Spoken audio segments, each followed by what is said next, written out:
3, שיעור moving the slot.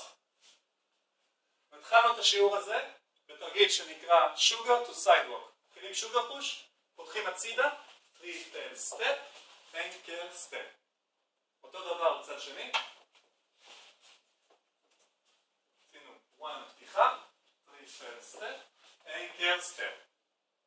אחר כך הוספנו לזה extension של check and cross. נראה ככה? עשינו 1 פתיחה, 3 tail step, check and cross, check and cross, check and cross, check and שחררנו, anchor step. אחר כך הוספנו לזה סיבוב.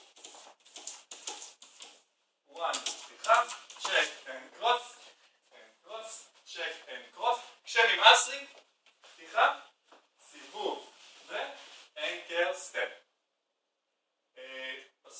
בסוף עשינו underarm עם slide. נראה, עושים underarm, פריים חזק וסלייד. שוב, underarm, פריים חזק וסלייד.